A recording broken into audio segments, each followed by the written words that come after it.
usahakan dapat tidur di waktu yang cukup untuk dia boleh bangkit tepat pada waktu.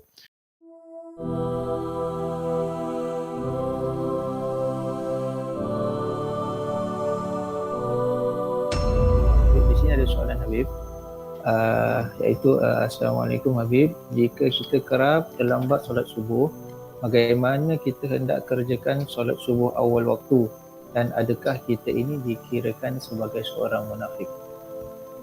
Naam. Terima kasih kepada bertanya. Kita dalam hadis Nabi Muhammad SAW, beliau bersabda, maksud daripada hadis itu, barang siapa yang terlambat daripada salat, maka hendaklah dia menggantinya ketika dia ingat. Ketika dia ingat. Maknanya bila tertinggal salat apapun juga, masa dia ingat, pada waktu itulah dia kena mengganti atau mengqadha salat tersebut.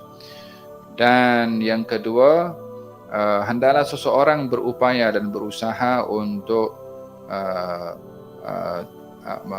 tidak terlambat daripada salat tepat pada waktunya, dengan mengambil langkah-langkah supaya dirinya dapat melakukan salat pada waktunya. Seperti kalau salat subuh contohnya, pasang alarm untuk dia boleh bangkit, atau dia pesan kepada siapa yang ada di rumah untuk dikejutkan. Usahakan dapat tidur di waktu yang cukup untuk dia boleh bangkit tepat pada waktu. Hal-hal atau asbab langkah-langkah yang seperti itu menjadi wasilah kepada dia untuk dia boleh bangkit salat pada waktunya. Kerana orang bila terlepas daripada terlepas salat, bila terlepas salatnya itu disebabkan oleh kerana uzur syar'i, maka dia mengqadha tanpa berdosa. Tapi kalau dia tertinggal salat disebabkan oleh kerana uzurnya tidak syar'i, maka dia berdosa walaupun wajib untuk mengqadha salatnya. Di antara uzur syar'i itu adalah tidur dan juga lupa. Hanya dilihat motif daripada lupa itu apa sebabnya. Bila lupa sebab hal-hal yang melalaikan, maka lupa yang tidak lupa bukan yang dijadikan alasan dalam syariat, kerana lupanya disebabkan hal-hal yang melalaikan, seperti orang lupa salat kerana dia main catur contohnya, atau dia main game lupa salat. Maka dalam hal ini lupa ini tidak dapat dijadikan sebagai satu sebab yang dibenarkan dalam syariat untuk dia meninggalkan salat. Tapi kalau lupa disebabkan oleh kerana hal-hal yang syar'i, seperti dia sedang